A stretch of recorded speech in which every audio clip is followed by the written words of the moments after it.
ओम नमो नारायणाय नमः। हरे कृष्णा, जय श्री हरि। आप सभी को फागुन मास की कृष्ण पक्ष की विजया एकादशी की हार्दिक शुभकामनाएं। आज सुनेंगे विजया एकादशी व्रत कथा।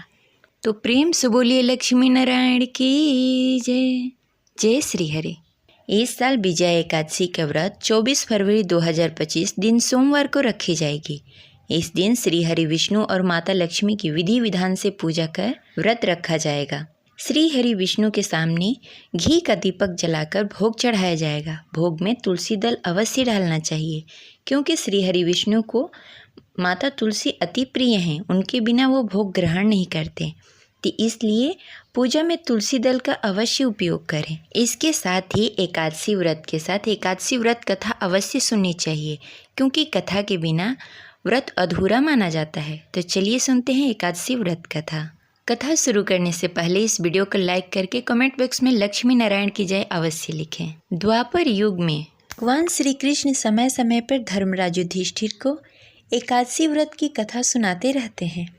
जया एकादशी की कथा सुनने के बाद धर्मराज युधिष्ठिर ने भगवान श्री कृष्ण से फागुन मास की कृष्ण पक्ष की एकादशी के बारे में पूछा।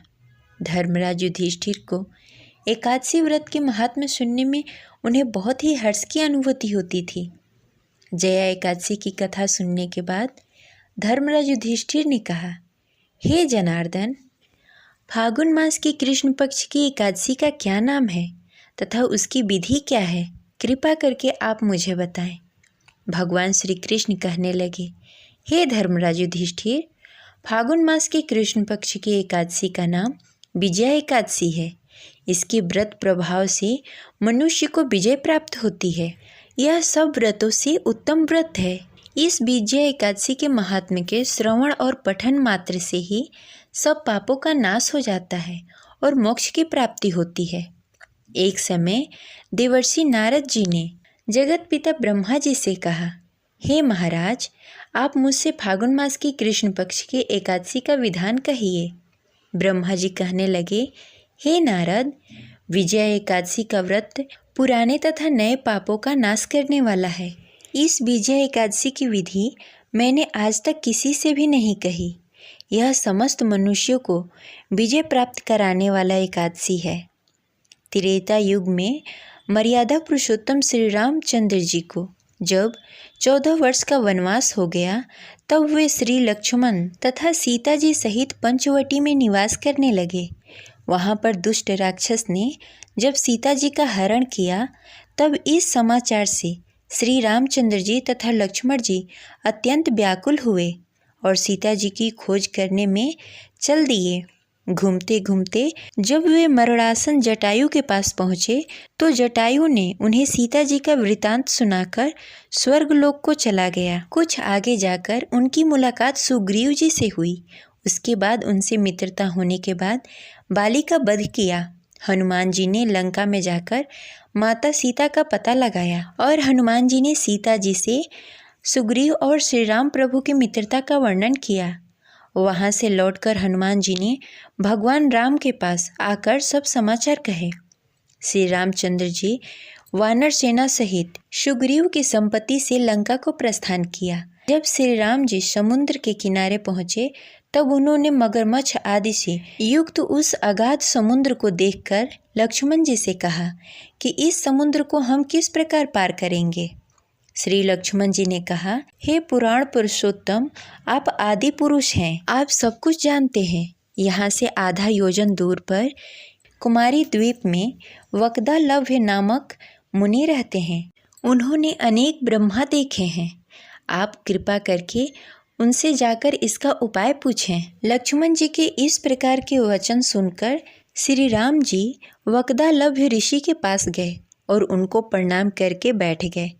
मुनि ने भी उनको मनुष्य रूप धारण किए हुए पुराण पुरुषोत्तम समझकर उनसे पूछा, हे राम, आपका आना कैसे हुआ? राम जी कहने लगे, हे ऋषिवर, मैं अपनी सेना सहित यहाँ आया हूँ और राक्षसों को जीतने के लिए लंका जा रहा हूँ। आप कृपा करके समुद्र पार करने का कोई उपाय बताएं। मैं इसी कारण आपके पास आया हूँ। वक्दालभ्य ऋषि बोले, हे राम, फागुन मास की कृष्ण पक्ष की एकादशी उत्तम व्रत करने से निश्चय ही आपकी विजय होगी। साथ ही आप समुद्र भी अवश्य पार कर लेंगे। इस व्रत की विधि यह है कि दशमी के दिन स्वर्ण, चांदी, तांबा, मिट्टी इनमें से किसी एक धातु का एक घड़ा बनाएं। उस घड़े को जल से भरकर उसमें 5 पल्लव रखें, वेदी पर स्थापित करें। उस घड़े के नीचे सतअंजा और ऊपर जौ रखें। उस पर श्री नारायण भगवान की स्वर्ण की मूर्ति स्थापित करें। एकादशी के दिन स्नान आदि से निवृत्त होकर धूप, दीप, नैवेद्य, नारियल आदि से भगवान की पूजा करें। तत्पश्चात घड़े के सामने बैठकर दिन व्यतीत करें और रात्रि को भी रात्रि जागरण करें। द्वादशी के दिन नित्य नियम से निवृत्त होकर उस घड़े को ब्राह्मण को दे दें। हे राम, यदि तुम इस व्रत को सेनापति सहित करोगे तो तुम्हारी विजय अवश्य होगी। श्री रामचंद्र जी ने ऋषि की कथानुसार इस व्रत का पालन किया। इसके प्रभाव से दैत्यों पर विजय प्राप्त की। अतः हे राजन, जो कोई मनुष्य विधि पूर्वक इस व्रत को करेगा, दोनों लोकों में उसकी अवश्य विजय होगी। श्री ब्रह्मा जी ने नारद जी से कहा था कि हे पुत्र, जो कोई इस व्रत का महात्म को पढ़ता है, सुनता है, उसको वाजपेयी यज्ञ का फल प्राप्त होता है। प्रेम से बोलिए लक्ष्मी नारायण की जय। ये रही आज की कथा। आशा करते हैं आपको अच्छी लगी होगी। तो इस वीडियो को लाइक करें और ज़्यादा से ज़्यादा लोगों को शेयर करें और कमेंट बॉक्स में जय श्री हरि अवश्य लिखें। मिलते हैं अगले वीडियो में। तब तक के लिए हरे कृष्णा, राधे राधे।